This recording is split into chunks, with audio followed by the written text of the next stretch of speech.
up, and they need to limit the attempts at the free throw line. Sue Bird with 13 points. She's been Seattle's leader this afternoon.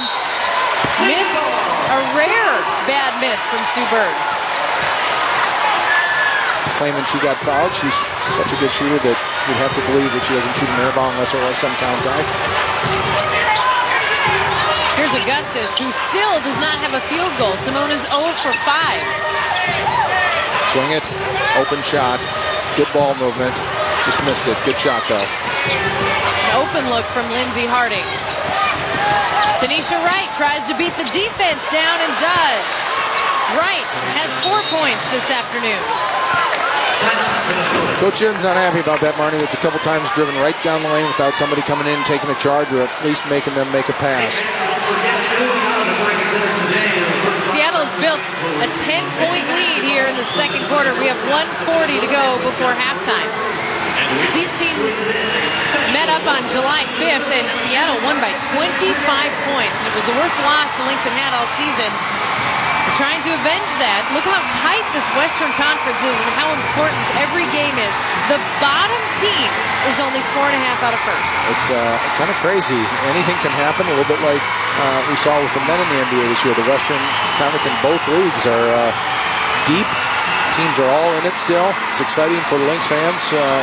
Last couple of years, they haven't been in it this late in the season, and so they're excited. They're only a half game out, and it's going to be very, very interesting, Marnie, to see how the Olympic break affects this. There are some teams that have 2, 3, even 4 players that are going to be taking breaks and gone playing Olympics, and there are some teams like San Antonio that don't have anybody. So you would think the advantage would go to the teams that can stay healthy, rest up. Even though there's a mandatory break for the league for a brief time, these guys can stay together and practice together, and it'll be interesting coming out of that Olympic break to see what happens in the West. Sharday Houston has been Minnesota's spark plug, just like Sue Bird there has been for Seattle. Houston has gone 5 of 6, while the rest of Minnesota has gone 0 for 15. Houston's 5 of 6 with 10 points. Simone Augustus is 0 for 5 this afternoon. So the team is struggling. Sharday Houston is about the lone bright spot, with Minnesota shooting 31%. And there's a travel. And it's turnover number 8 for the Lynx. Start pressing a little bit when you're not shooting the ball well. Possessions become a little bit more crucial and important, and you try to just sort of will your way sometimes, and sometimes that leads to things like Candace just did. Full court pressure from Wiggins on Bird. Dumped inside and right out of bounds. You throw it up to Lauren, she catches that. She's not used to having a little bit shorter post player there. That will be an adjustment for this team. There's a foul called as the ball is touched out of bounds right in front of our broadcast table. Quinn will inbound. Augustus looking for her first. Just can't buy one. 0 for 6. So she'll give it up and go to Anasike, who turns around and hits. Nikki Anasike has 8 points this afternoon and is helped as the rest of the team has been struggling to keep up with Sharday Houston. That's the only field goal other than Houston's since 2:51 into the game.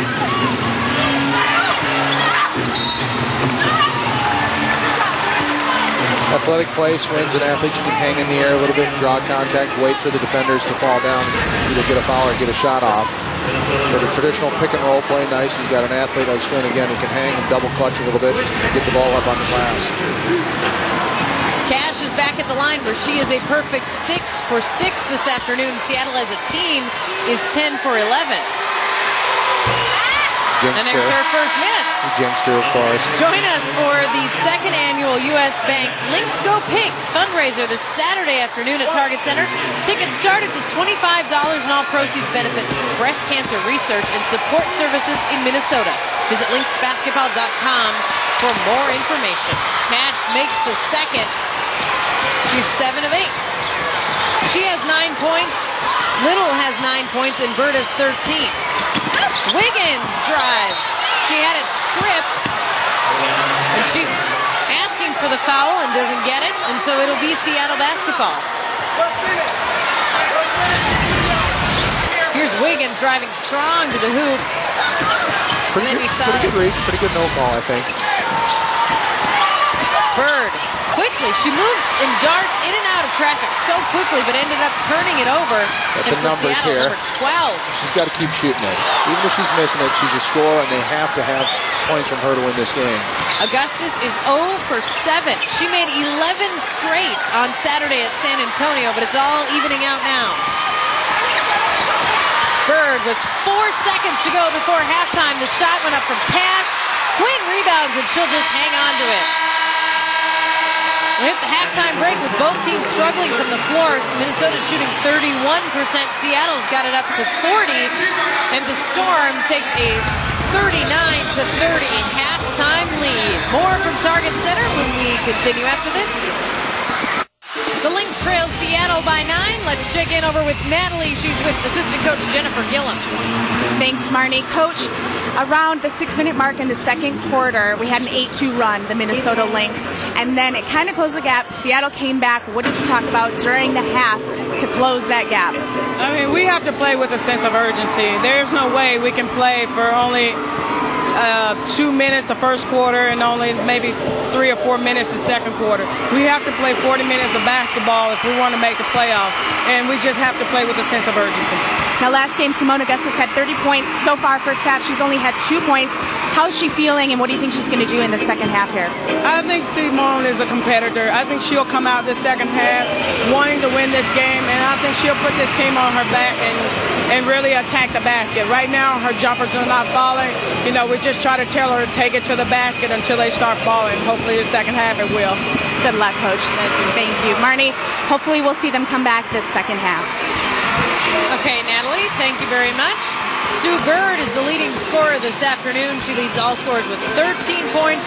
She's 4 of 9 from the floor and also has a couple of assists. And Sue is leads the WNBA in assists, and her average in points is 13, so she's right there already after one half. The field goal percentage has been a huge problem for Minnesota, 31% right now. Three-pointers, neither team is doing very well, but at the free throw line, it's very good. Seattle's 11 of 13. Minnesota's a perfect 6 for 6, and then the bench scoring, Mike, in favor of Minnesota. Yeah, but the difference right there, I believe, is that free throw and three-point differential. Each team has almost the same amount of field goals, 12 for Seattle versus 11 for Minnesota, but the difference is the 11 points is made up in that 3 field goal percentage and that free throw attempts. So you're getting 2 extra three-point shots, and you're getting a lot more free throws. And if you notice, the Lynx were a little bit late in coming out of the locker room, so I think Don Zierden made sure that the Lynx knew this was a tremendous opportunity, and they have to play their best basketball in the second half. Bird has the 13 points, which is right at her season average, and it's the highest season average she's had since her rookie year 7 years ago. Yeah, I think she enjoys, I talked to her a little bit before the game, I think she enjoys this offense, a little bit more motion, a little bit more freedom than the last couple of years, and she enjoys playing that way.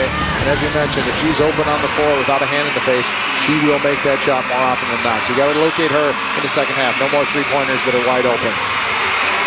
Brian Agler is in the middle of that Seattle huddle, and Sharday Houston has been Minnesota's answer. She's got 10 points. She leads Minnesota in scoring, is 5 of 6, and only played 8 minutes. She checked in the second quarter and just gave Minnesota a spark when the team was struggling to make field goals.